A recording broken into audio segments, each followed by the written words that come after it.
एक बुजुर्ग कहीं तशरीफ ले जा रहे थे तो रास्ते में आपने एक किश्ती देखी। दरिया के किनारे ही चले चले जा रहे थे। उस किश्ती में कुछ मटके रखे हुए थे, मिट्टी के बर्तन।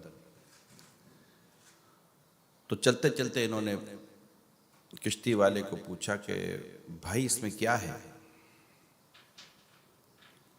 तो उसने कहा कि आप जनाब कौन? पूछ रहा हूँ इसमें क्या है। तो क्या भाई अपने काम से काम रखो, तुमको क्या मतलब है कि इसमें क्या है क्या नहीं है। तो क्या मतलब है ना, बताओ ना इसमें क्या है। कहा भाई इसमें शराब है, खलीफा की शराब है। बोला कुछ करना है? यानी बादशाह की शराब है, कुछ करना है, अपना काम करो। अच्छा। हजरत ने डंडा लिया और मटके तोड़ने शुरू कर दिए। एक तोड़ा, दो तोड़ा, तीन, चार, पाँच, छः, सात, आठ, 9 तोड़ दिए, 10वां छोड़ दिया। और वो सिपाही विपाही आ गए और हजरत को बादशाह के पास ले गए।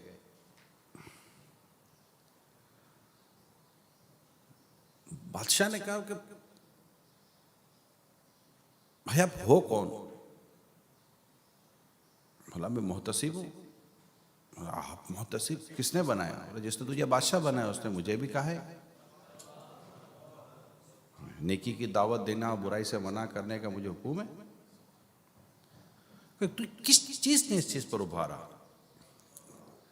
आपकी हमदर्दी ने, आपकी मोहब्बत ने। मेरी हमदर्दी, मेरी मोहब्बत? कि जाहिर है आप ये जब करेंगे पिएंगे तो दुनिया और आखिरत की बर्बादी आपके हिस्से में आएगी। तो मैं आपको दुनिया और आखिरत की बर्बादी से बचाने के लिए काम कर रहा था। बादशाह को इनकी ये हिम्मत, जुर्रत, नेकी की दावत, एहतसाब, बुराई से रोकना, ये सब बड़ा पसंद आया। कच्छ अब ये बताएं कि ये जो अपने जो मटके तोड़े 10वां क्यों छोड़ दिया? तो फरमाने लगे कि 9 जब मैं तोड़ चुका और जब 10वां जैसे तोड़ने आया तो मेरे नफ्स ने मुझे कहा कि तू कितना हिम्मत वाला आदमी के बादशाह का मटका तोड़ रहा है। तो चूंकि 10वें में मेरी नफ्स आ गई थी इसलिए मैंने छोड़ दिया। वो मेरा अल्लाह के लिए तोड़ना ना था। बादशाह बड़ा मुतासिर हुआ। कहा मैं आपको अपनी रियासत में मुहतसिब मुकर्रर करता हूँ, जहां भी आप बुराई देखे उसको मिटाएं, जैसे आपने मटके मिटा दिए। कहा मुझे आपकी ऑफर कबूल नहीं है। कहा क्यों? कहा पहले मैं रब के लिए करता था, अब मैं आपके लिए करूंगा। बादशाह बड़ा मुतासिर हो रहा था ना। कहा कि बताइए आप क्या चाहते हैं, मैं आपको क्या दूं? कहा बादशाह सलामत अमन से निकलना नसीब करते हैं, जान बचा के निकल जाऊं। तो बादशाह ने कहा अल्लाह ताला आपको सलामत रखे और आप जाइए। उनको चले गए। नेकी की दावत देना और बुराई से मना करना, ये जज्बा हमारे माशरे को बदल के रख देगा। बुनियादी चीज़ जो हमारे सोसाइटी का प्रॉब्लम या ख़राबी नज़र आती है, अगर उसको आप एक वर्ड में बयान करेगा तो वो इल्म से दूरी है, इल्म दीन से दूरी है। इल्म दीन से दूरी खौफ खुदा में कमी लाई। खौफ खुदा में कमी आना गुनाहों पर जरी कर गया, गुनाहों पर बेबाक कर गया। बहुत सारी शरारतें हमारी शुरू हो चुकी, क्योंकि डर और खौफ जब कम हो जाता है तो शरारतें बढ़ जाती हैं। तो डर और खौफ चूँकि कम होता चला गया और इतना कम होता गया, इतना कम होता गया कि अब गुनाह करते हुए झिझक तक नहीं रहती। ना हाथ कांपते हैं, ना पाँव कांपते हैं, ना बदन में कोई झुरझुरी आती है, ना कोई शर्मिंदगी होती है, ना कोई अफसोस होता है, ना कोई नदामत होती है। शुरू शुरू में जब गुनाहों का डर होता है तो आंखें उठती नहीं कि बदनिगाही ना हो जाए, और फिर ऐसी बदनिगाही की आदत पड़ जाती है कि आंखें झुकती नहीं है।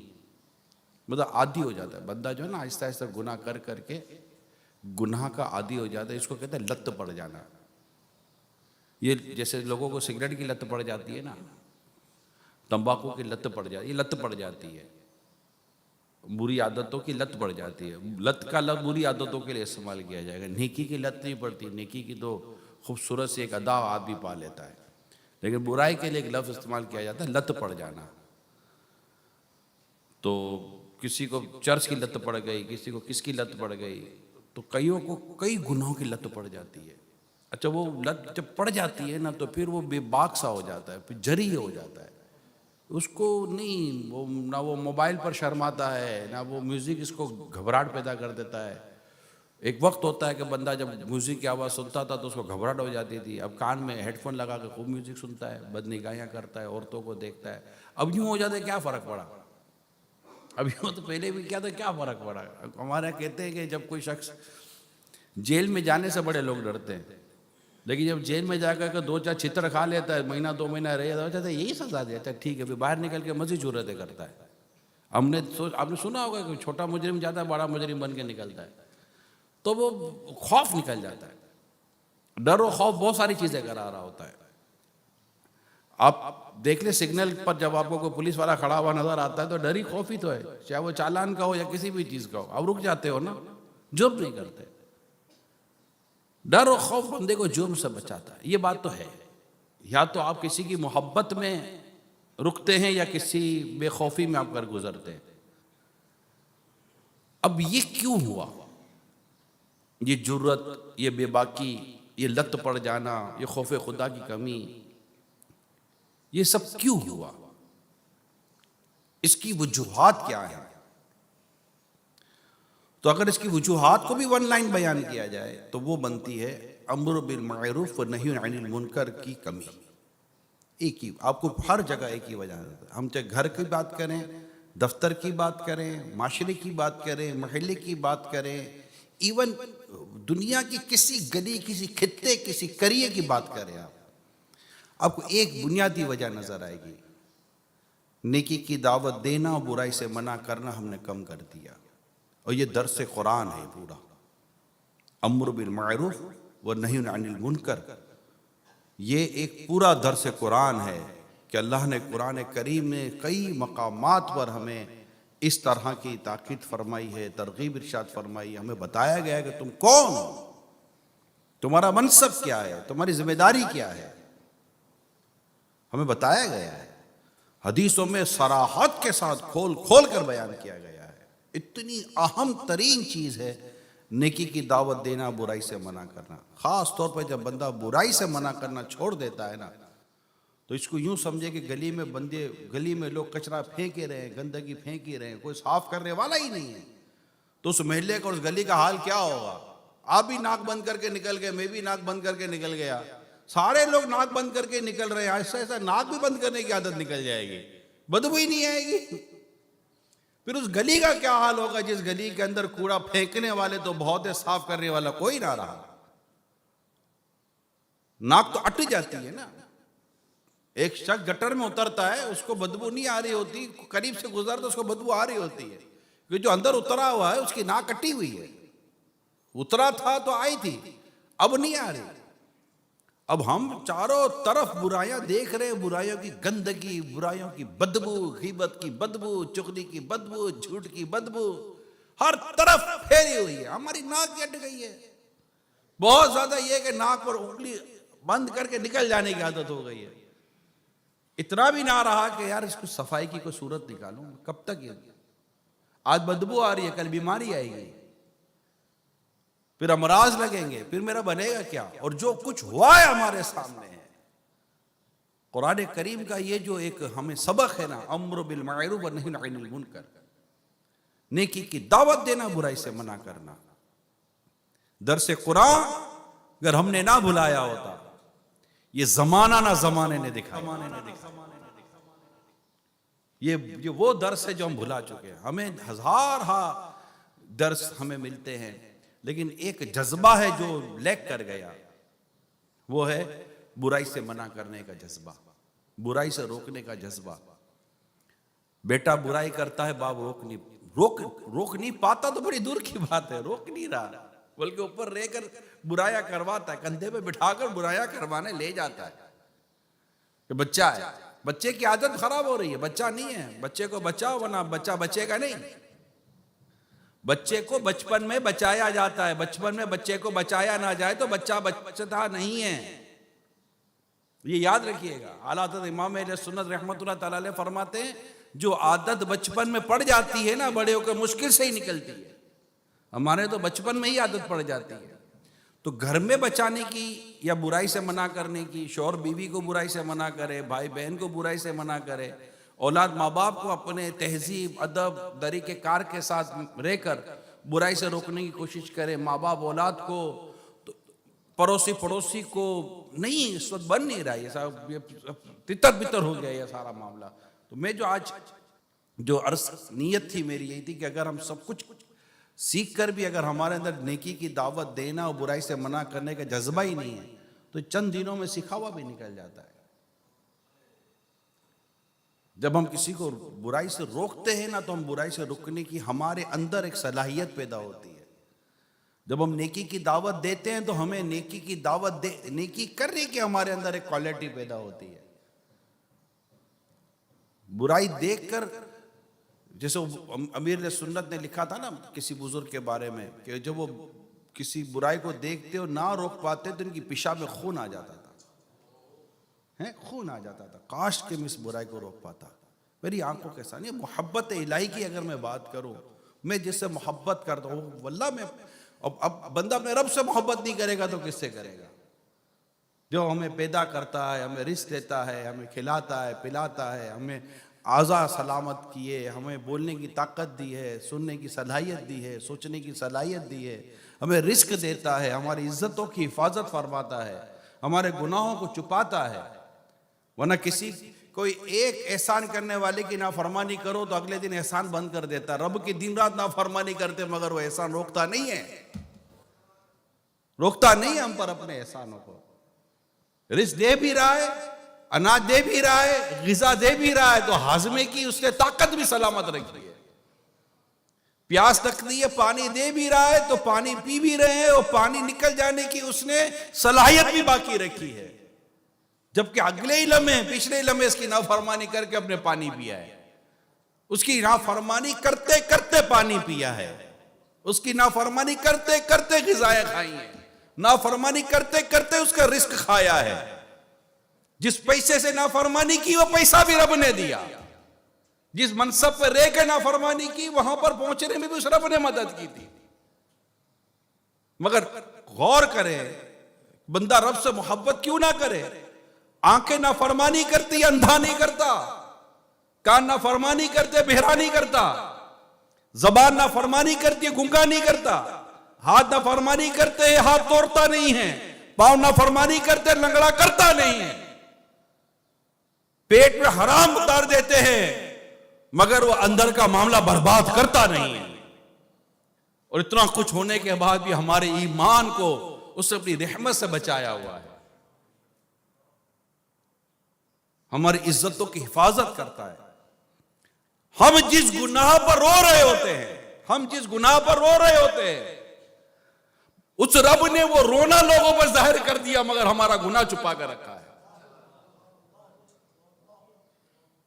अगर वो गुनाह जाहिर होता तो हमारे रोने पर कोई रहम ना करता। जिस गुनाह को याद करके बंदा रो रहा है और जिस गुनाह ने इसकी आंखों से आंसू निकाल दिए, अल्लाह ने लोगों पर उसका रोना जाहिर कर दिया कि लोग उसके खौफे खुदा वाला समझ रहे हैं, मगर अल्लाह ने उस ऐब को छुपा कर रखा है जिसकी वजह से लोग उसे नफरत करते हैं। अल्लाह ने लोगों के दिलों में हमारे लिए मोहब्बत दाखिल की है। हमारे यानी वो बुजुर्ग कहते थे अगर गुनाह में बदबू होती तो मेरे करीब कोई ना बैठ सकता। उसने हमारे गुनाहों को छुपाया हुआ है।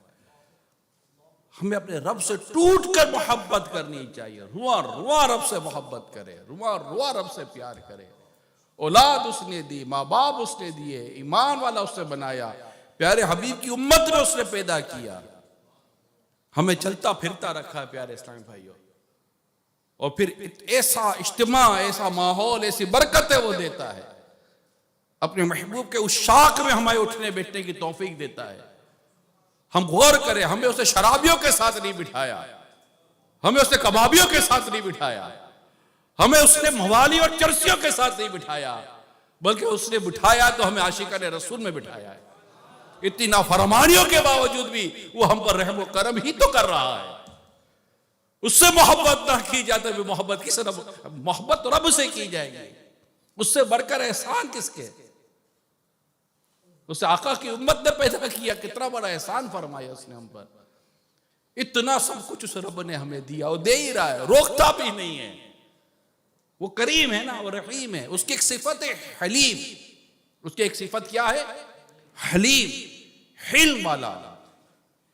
और उलमा फरमाते मुफस्सरीन, हलीम की सिफत का एक असर यह है कि बंदा जब गुनाह करता है तो अल्लाह उसको मोहलत दे देता है, उसकी उसी वक्त गिरफ्त नहीं फरमाता, वरना जमीन फटे और गिर जाए। जमीन फटे और गिर जाए। वो क्या पिछली कौमों को ना देखा क्या अंजाम हुआ उनका रब की नाफरमानी करने पर?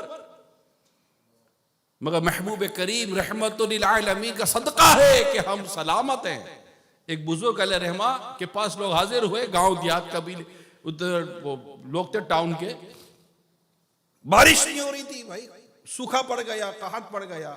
हजरत के पास आए, हजरत दुआ करें, आप बैठकर आप यहाँ अपनी खानका में आप इबादत करें, आए हमारे साथ बैठ चल दुआ करें बारिश बरसे। कहते तुम मुझसे बारिश बरसाने की दुआ करवाने आए हो? मैं अपने यहाँ बैठकर रब का शुक्र अदा कर रहा हूं कि गुनाहों की वजह से आसमान से आग नहीं बरस रही। हमारा हाल ऐसा अजीब व गरीब है, मगर वो रब हम पर अपनी एहसान रोकता नहीं है। और अल्लाह से दुआ है तू हम पर रहम ही करना, हम पर रहम ही करना, हम पर गज़ब ना फरमाना। हम हैं उसी बंदे हैं, ना फरमान है मगर मौला तेरे बागी नहीं है। हम ना फरमान है, ना फरमानी का इकरार है, मगर हम उस रब के बागी नहीं है। हम जानते हैं कि वही रब है जो हमें बख्शेगा, हमारे गुनाहों को वही रब है जो माफ करेगा, वही है जो हमें अपनी रहमत से जन्नत देगा। जन्नत वही देगा और कोई जन्नत नहीं देगा। तो बंदा रब से मोहब्बत करता है। अब मैं जिससे मोहब्बत करता हूं और मुझे उसी से मोहब्बत करनी है, और अगर मैं रब से मोहब्बत करता हूं तो रब काबा की कसम, ये भी रब ही का करम है कि हम उस रब से मोहब्बत करते हैं, हम उस रब से प्यार करते हैं। हमें उस रब पर, रब के नाम पर जान कुर्बान करने का एक जज्बा है कि मौला तेरे नाम पर जान कुर्बान हो जाए, तेरे नाम पर माल कुर्बान हो जाए, तेरे नाम पर सब कुछ कुर्बान हो जाए। और तू करम कर दे तो तेरे महबूब के नाम पर सब कुर्बान कर दे, बस तू राजी हो जाए। उसको राजी करना है, माँ बाप को राजी करना है कि रब राजी हो जाए, है ना। उसकी राह में खर्च करना है कि रब राजी हो जाए। हमारा सब कुछ मुंताहे नजर क्या है कि रब राजी हो जाए, अल्लाह राजी हो जाए। और अल्लाह राजी होगा कि उसके महबूब को राजी कर रहे हैं हम। ये खुदा की रिजा चाहते हैं दो आलम, खुदा चाहता है रिजाए मोहम्मद। तो हम खुदा के महबूब को राजी करें तो हम अपने रब से मोहब्बत करते हैं। अब जिससे मैं मोहब्बत कर रहा हूं, हम जिससे मोहब्बत कर रहे हैं, क्या उसकी नाफरमानी देखकर हमें खुशी होगी कि गम होगा? वो मेरे सामने मेरे रब की नाफरमानी कर रहा है, शराब पी रहा है, जुआ खेल रहा है, नमाज कज़ा कर रहा है, बदनिगाही कर रहा है, गाली दे रहा है, फिल्में ड्रामे देख रहा है, गाने बाजे सुन रहा है, बेपर्दगी हो रही है, बेशर्मी हो रही है, बेगैरती हो रही है, बेहयाई हो रही है। लिबास के नाम पर, जबान के नाम पर, आंखों के जरिए, कान के जरिए, किरदार के जरिए, अपने करैक्टर के जरिए, अपनी आमदनी के जरिए वो मेरे रब की नाफरमानी करे और मुझे देखकर मुझे कुछ हो ही ना, मेरी गैरत जोश ही ना मारे, मेरी गैरत ईमानी कहां गई? इसलिए किसी ने की क्या खूबसूरत बात की ना, वाइज कौम की वो पुख्ता ख्याली ना रही, बरक तबई ना रही, शोला मकाली ना रही, रह गई रस्म अज़ा रूह बिलाली ना रही, फलसफा रह गया तलकीन गजाली ना रही, मस्जिदे मरसियां खाहें के नमाजी ना रहे, यानी वो साहिब औसाफ हिजाजी ना रहे। हम वो, हमारे अंदर जो बहुत बड़ी कमी आ गई है ना, वो है नेकी की दावत ना देने और बुराई से मना ना करने की जो हमें आदत पड़ गई है। हम अपने आंखों के सामने बुराइयां होती देखते हैं, सरफे नजर कर जाते हैं। जबकि रोक सकते हैं, रोक सकते हैं। अल्लाह ताला कुरान पाक में इरशाद फरमाता है, ये सूरे अनफाल आयत नंबर 25 में, और उस फितने से डरते रहो जो हरगिज़ तुम में खालिस जालिमों को ही नहीं पहुँचेगा। खालिस जालिमों को ही नहीं पहुँचेगा, और जान लो कि अल्लाह सख्त सज़ा देने वाला है। हज़रत अब्दुल्ला बिन अब्बास रज़ी अल्लाह ताला अन्हुमा फरमाते, इस आयत में अल्लाह ताला ने मोमिनीन को हुक्म फरमाया है कि वह अपनी ताकत और कुदरत के मुताबिक बुराइयों को रोके और गुनाह करने वालों को गुनाह से मना करे। और उन्होंने ऐसा ना किया तो अजाब इन सबको आम होगा और खताकार और गैर खताकार सबको पहुंचेगा। इस आयत से मालूम हुआ कि जो कौम कुदरत के बावजूद बुराइयों से मना करना छोड़ देती है और लोगों को गुनाहों से नहीं रोकती, वो अपने इस तर्क के फर्ज की शामत में मुब्तला अजाब होती है। आयत करीमा मैंने एक बयान की है, अब कुछ हदीसें सुनिए। बड़ा वाज़ेह है ये मज़मून, कोई इसमें इबहाम इश्काल कोई वो नहीं है, बिल्कुल खुलकर बात हुई है। और चूंकि ये अब आपकी आखिरी नशिस्त है, मैं इस नीयत से ये मौजू लेकर हाजिर हुआ हूँ, तो बस हम ये उठे तो ये जज्बा लेकर उठे कि मैंने लोगों को अपनी ताकत और बुराई से मना करना है, रोकना है, बस बुराई से रोकना है, बुराई से रोकना है। बस ये जहन बना कर जाए, बुराई से, बुराई देख कर बस मुझे मेरी गैरत ईमानी जोश खानी चाहिए। ये अपनी गैरत का एक आप लोग क्या एक बोलते पैरामीटर, वो यार फर्क, मुस्कुरा रहा बंदा बुराई देगा, शर्म नबी खौफ खुदा ये भी नहीं वो भी नहीं, कमाल हो गया। ऐसे बेशर्म बेगैरत बेमुरवत हो गए हम लोग। हमारे सामने मेरे रब की नाफरमानी हो रही है, मेरे सामने मेरे रसूल पाक की नाफरमानी हो रही है, और मेरी गैरत जोश नहीं खाएगी, मेरी आंखों से आंसू नहीं निकलेगा, मेरे दिल की धड़कन तेज नहीं हो जाएगी, मुझे घबराहट नहीं होगी यार इसका कैसे क्या करूं मैं, कैसे मैं इस चीज़ को समझाऊं, कैसे रुकूं। मेरी बाजार है कैसे गुनाहों से पाक हो, मेरा घर कैसे गुनाहों से पाक हो, मेरे दोस्त भाई बहन अजीज रिश्तेदार मेरे आस पड़ोस वाले कैसे गुनाहों से बचेंगे।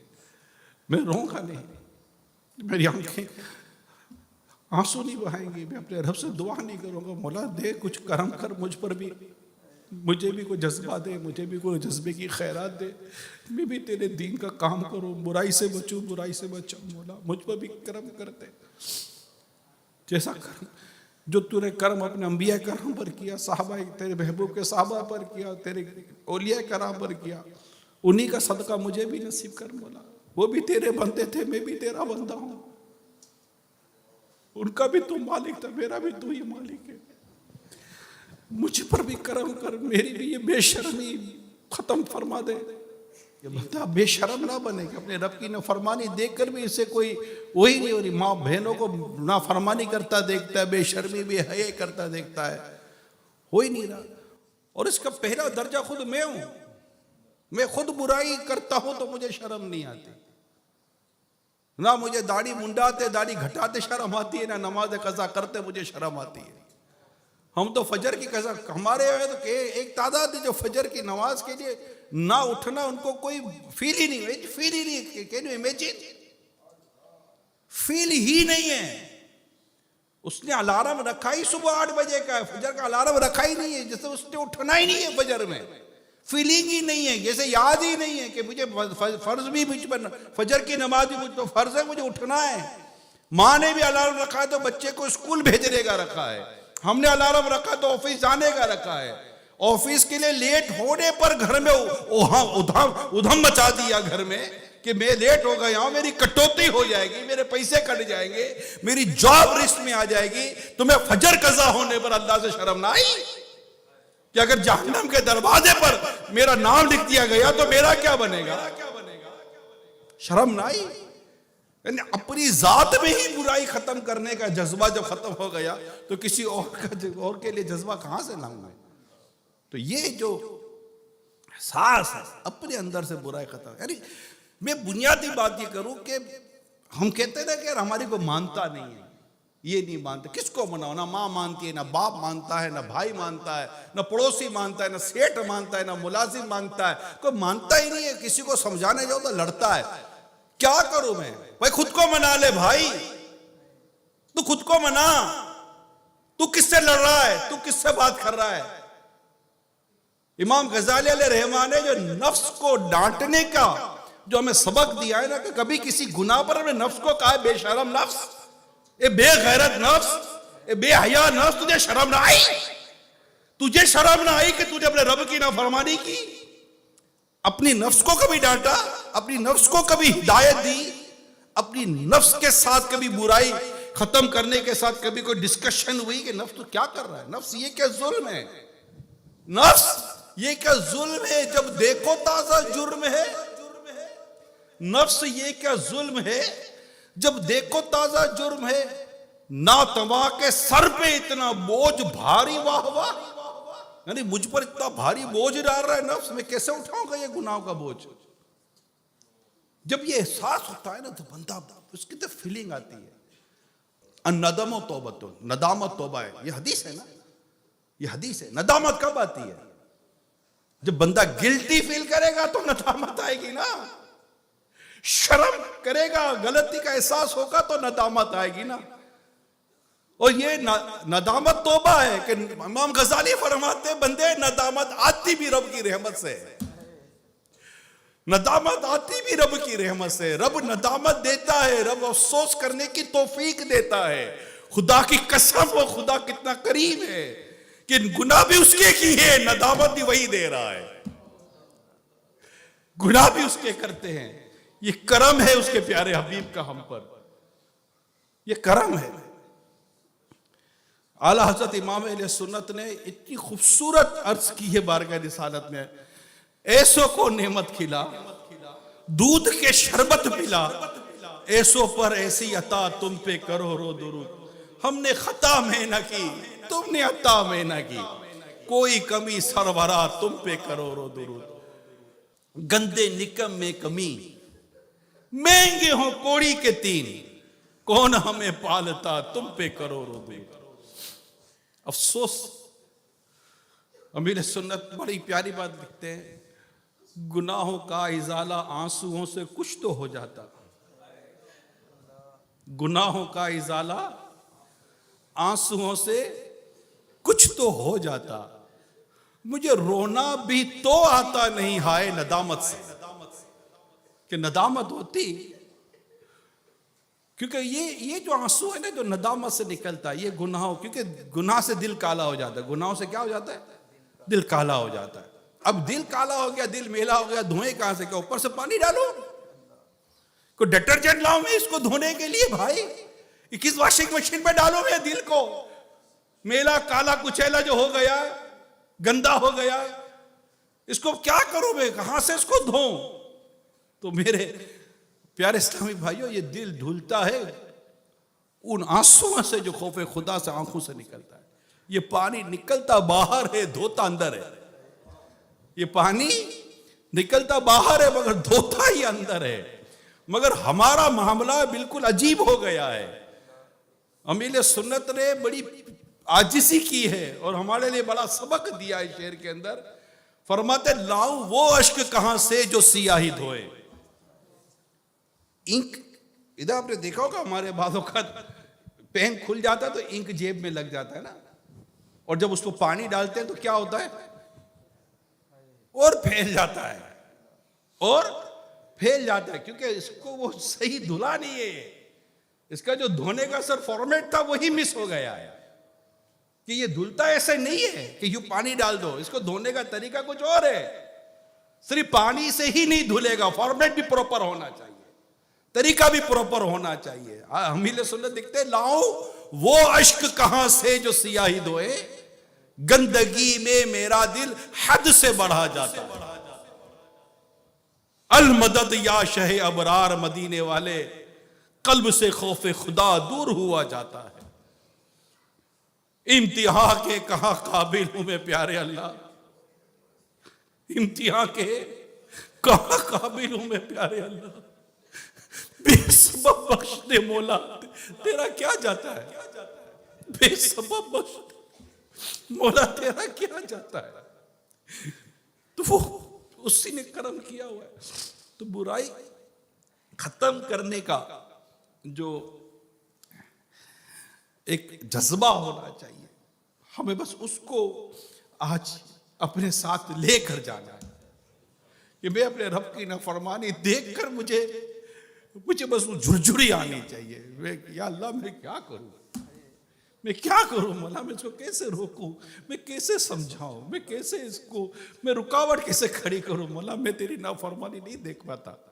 रब से बात करे, रब से अर्ज करे, वो अपने खजानों के मुंह हम पर खोल देगा, हम पर तौफीक के दरवाजे खोल देगा, हमारी झिझक खत्म कर देगा। उसके लाखों करोड़ों उसके बंदों ने उसके दीन की खिदमत की है, हमें भी किसी जगह पर वो भी कबूल फरमा लेगा।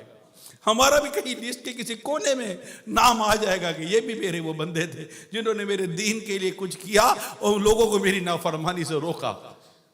हमारे नामा अमाल में भी ये नेकी होनी चाहिए कि ये मेरी नाफरमानी देखकर ये तड़पा था, मैं मेरी नाफरमानी देखकर इसके रुए खड़े हुए थे, इसको बेचैनी हुई थी कि मौला मैं तेरी नाफरमानी से खुद कैसे रोकूं, तेरे बंदों को कैसे रोकूं। और अगर हम ये इस कैफियत से हम अपने आप को दूर रखते हैं तो अब हदीस से सुनिए। रसूल पाक सल्लल्लाहु अलैहि वसल्लम ने इरशाद फरमाया, अल्लाह ताला मखसूस लोगों के अमल की वजह से अज़ाब आम नहीं करता जब तक आम तौर पर लोग ऐसा ना करें कि ममनुआत को अपने दरमियान होता देखते रहे। प्रोहिबिटेड, ममनुआत मना है, इस चीज को मत करो। आका फरमाते हैं कि ममनुआत को अपने दरमियान होता देखते रहे और उसके रोकने और मना करने पर कादिर होने के बावजूद उससे ना रोके ना मना करें। जब ऐसा होता है तो अल्लाह ताला अजाब में आम व खास सबको मुब्तला फरमा देता है। हजरत जरीर रदी अल्लाह ताला अन्हु फरमाते हैं, मैंने रसूल पाक सल्लल्लाहु अलैहि वसल्लम को इरशाद फरमाते हुए सुना, किसी कौम में जो शख्स गुनाहों में सरगर्म हो, किसी कौम में जो शख्स गुनाहों में सरगर्म और मसरूफ हो, गुनाह करता हो और वो लोग कुदरत के बावजूद उसको ना रोके तो अल्लाह पाक मरने से पहले उन्हें अजाब में मुब्तला कर देता है। हज़रत अब्दुल्लाह बिन मसऊद रज़ी अल्लाह ताला अन्हु ने इरशाद फरमाया, खुदा की कसम तुम जरूर नेकी की दावत देते रहना, बुराई से मना करते रहना, और तुम जरूर जुल्म करने वालों के हाथों को पकड़ लेना और उसे जरूर हक पर अमल करने पर मजबूर करना, वरना अल्लाह पाक तुम्हारे दिल में अल्लाह पाक तुम्हारे दिल भी एक जैसे कर देगा, फिर तुम पर भी उसी तरह लानत करेगा जिस तरह बनी इसराइल पर लानत की गई। अल्लाह पाक हम सबको नेकी की दावत देने, बुराई से मना करने की तौफीक अता फरमाए और हम सब गुनाहों से बचने वाले, गुनाहों से बचाने वाले बनते चले जाएं। मनकुल है अल्लाह पाक ने हजरत सैयदना यूशुअ बिन नून अला नबीना व अलैहि सलातो व सलाम पर वही भेजी कि आपकी कौम के 1,00,000 आदमी अजाब से हलाक किए जाएंगे, जिनमें 40,000 नेक हैं और 60,000 बुरे। 40,000 नेक हैं और 60,000 बुरे। आपने अर्ज की, या रब, बद किरदारों की हलाकत की वजह तो जाहिर है, लेकिन नेक लोगों को क्यों हलाक किया जा रहा है? इरशाद फरमाइए, नेक लोग भी इन बद किरदारों के साथ खाते और पीते, मेरी नाफरमानी और गुनाह देखकर कभी इनके चेहरों पर नागवारी के आसार तक नहीं आते कि रब की नाफरमानी कर रहे। हमारी तो मोहब्बत भी अल्लाह के लिए, तो हमारी तो दुश्मनी भी रब के लिए। हम तो रसूल पाक सल्लल्लाहु अलैहि वसल्लम की मोहब्बत में, आपकी चाहत में, आपकी सुन्नतों की मोहब्बत में, आपकी इताअत में, आपकी इत्तिबा में जीने को ही हम अपने लिए सब कुछ समझते हैं। मेरे तो आप ही सब कुछ है, रहमत आलम। मेरे तो आप ही सब कुछ हैं रहमत आलम, मैं जी रहा हूं जमाने में आप ही के लिए। तुम्हारी याद को कैसे ना जिंदगी समझूं, यही तो एक सहारा है जिंदगी के लिए। दहन में ज़बां तुम्हारे लिए, बदन में है जान तुम्हारे लिए, हम आए यहां तुम्हारे लिए, उठे भी वहां तुम्हारे लिए। हमारा सब कुछ यही होना चाहिए। हम ऑफिस में रहें, घर में रहें, बाजार में रहें, कहीं भी हम आते जाते उठते बैठते चलते फिरते हैं, हमारा काम ये होना चाहिए, बुराई से मना करना, बुराई से मना करना, बुराई से मना करना, नेकी की दावत। आओ नमाज के लिए, आओ इबादत के लिए, आओ अच्छे माहौल में, आओ नेक माहौल में, आओ आशिका रसूल के माहौल में आइए ना, आप भी आइए ना। नरमी प्यार मोहब्बत का हमारा काम ही यही होना चाहिए। दिन रात एक ही वजीफा होना चाहिए, अल्लाह की तरफ बुलाओ, अल्लाह की तरफ बुलाओ, अल्लाह की तरफ बुलाओ। जो अल्लाह के बंदों को अल्लाह के बंदों से करीब करते हैं, नेकी की दावत देते हैं और अल्लाह तबारक व तआला की मोहब्बत और उसका कुर्ब लोगों में इसकी तरफ बुलाते हैं, अल्लाह ताला क़यामत के उन्हें नूर के मिंबरों पर बिठाएगा। वो नूर के मिंबर पर बैठेंगे, इन पर रश किया जाएगा,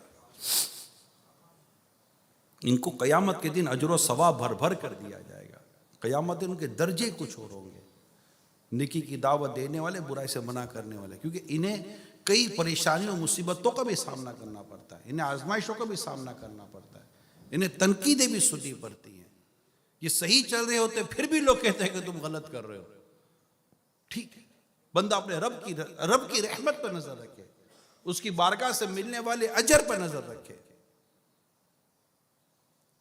और जो रब की नाफरमानी खुद करता है उससे भी खुद को बचाए, और जो रब की नाफरमानी करते देखता है तो लोगों को भी उससे बचाए। ये जहन बनाकर जाएंगे। मैं अब जहां भी जाऊंगा बस इसके लिए पढ़ें, मुताला करें, गुनाह कबीरा को पढ़ें, अल्लाह की नाफरमानियों को पढ़ें। हमें ये भी तो पता हो कि रब की नाफरमानी है, इतना तो इल्म हो कि ये मेरे रब की नाफरमानी है। हमें अपने ऑफिस का, अपनी जॉब का सब पता होता है, छुट्टी का क्या है, तो ओटी का क्या है, तो कटौती का क्या है, तो इंक्रीमेंट का क्या है, तो फला का क्या, फला का क्या है, फला पढ़ो तो ये मिलेगा, फला पढ़ो तो ये मिलेगा, फला में स्कोप इतना है, तो फला का विजन इतना है, तो फला का ये इतना है। तो भाई सारी स्टडी हमारी बैठ कर 10 किस्म की चीज़ें हमें पता होती हैं, गुनाह कबीरा की डिटेल पूछो तो आती नहीं है, हराम हलाल की बातें पूछो तो पता नहीं है, जन्नत के दर्जे कैसे बुलंद होंगे पता नहीं है, मीजान कैसे भारी होगा, किन अमाल से मीजान भर दिया जाएगा पता ही नहीं। वो कौन कौन से खास अमाल है जिस पर मुझे महबूब करीम के हाथों से कौसर का जाम पीने का नसीब होगा पता ही नहीं है। हम सुनते ही नहीं है, पढ़ते ही नहीं है, अंदाज ही हमारा अजीब व गरीब हो चुका है। मेरी दुनिया की तरक्की कैसे होगी हमें सिर्फ इसी की धुन है, हमारी आखिरत कैसे संवरेगी ये भूल गए हम। इसकी तैयारी करना, इसके बारे में सोचना भूल गए। बहुत बड़ा लॉस हो गया, बहुत बड़ा लॉस हो गया। हम बहुत अपना नुकसान कर बैठे। 40-40, 50-50 साल, 30-30, 35-35 साल जिंदगी के गुजर गए।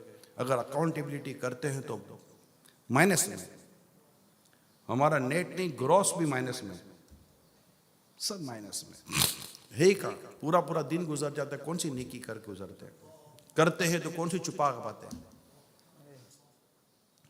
पॉपुलैरिटी मिलती है तो काम करने का जी करता है, शोहरत जहां होती है वहां तकलीफ उठाने का दिल भी करता है।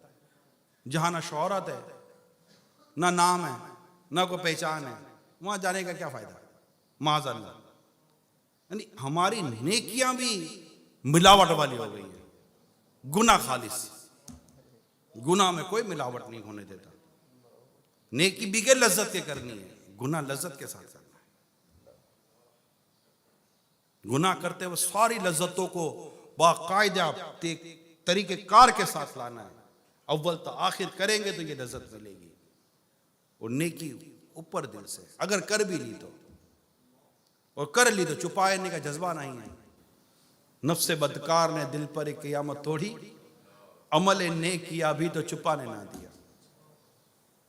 बुजुर्गान दिन फरमाते हैं, नेकियों को यूं छुपाओ जैसे गुनाहों को छुपाते हो। हम गुनाह कब छुपाते हैं। अच्छा, नेकी छुपाते नहीं, बदकिस्मती है गुनाह भी नहीं छुपाते। गुनाह भी बताना कोई अच्छी बात थोड़ी है, मना है, गुनाह का इजहार करने का भी इजाजत नहीं है।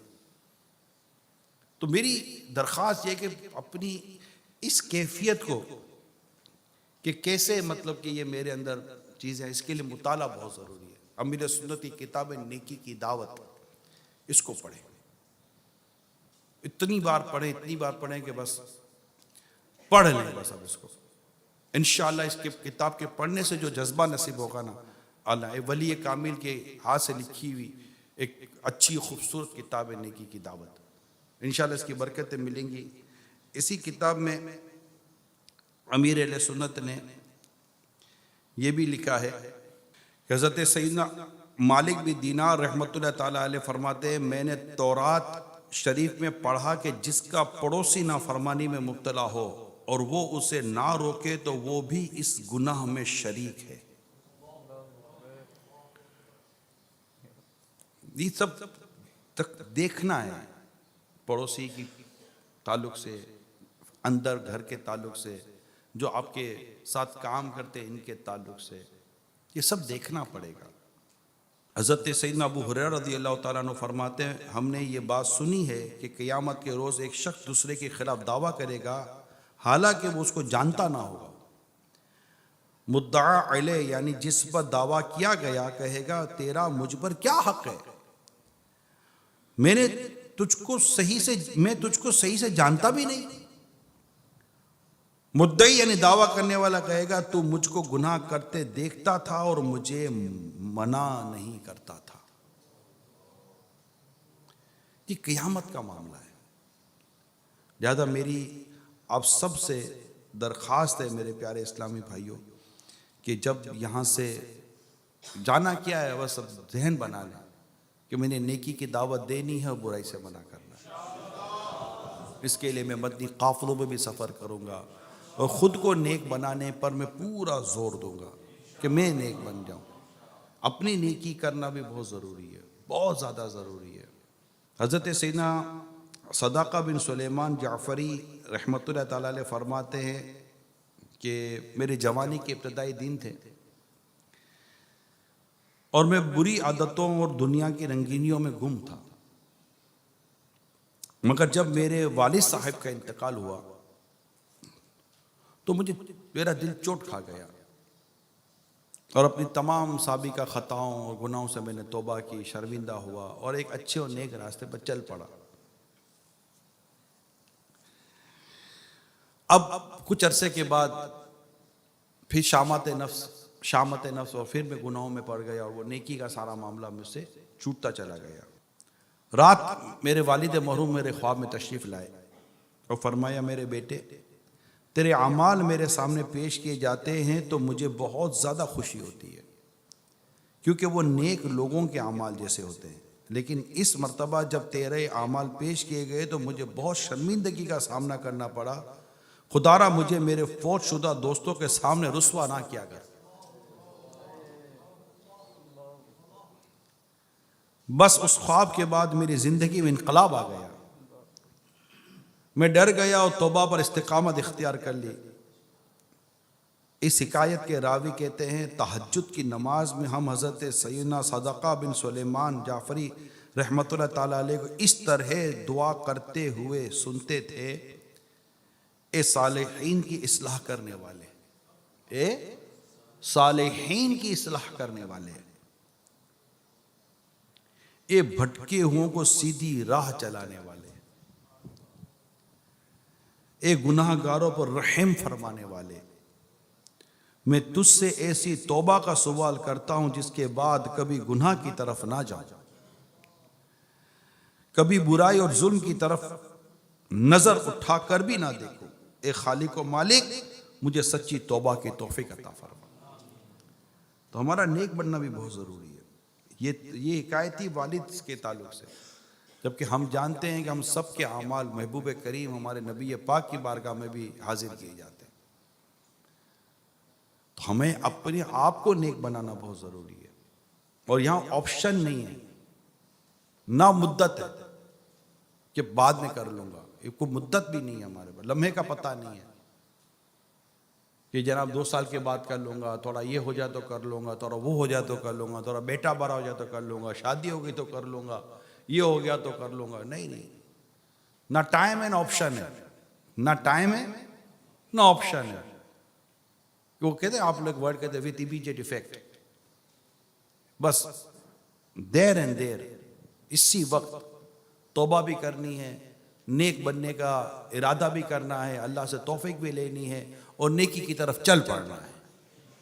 बस अल्लाह में आ गया, तू मेरे लिए रास्ता आसान कर दे, रास्ता वही आसान करने वाला है, लेकिन हम उसकी तरफ अपनी नीयत उसकी बारगाह में हाजिर करें। मौला बस तेरा नेक बंदा बनना चाहता हूँ, बना दे मुझे नेक नेकों का सदका, गुनाहों से हर दम बचा या इलाही, मेरा हर अमल बस तेरे वास्ते हो, कर इखलास ऐसा अता या इलाही। तो इंशाअल्लाह जब ये कैफियत हमारी बनती चली जाएगी और हम इंशाअल्लाह गुनाहों से बचकर जिएंगे तो अल्लाह ने चाहा तो इसकी बड़ी बरकतें हमें नसीब होगी।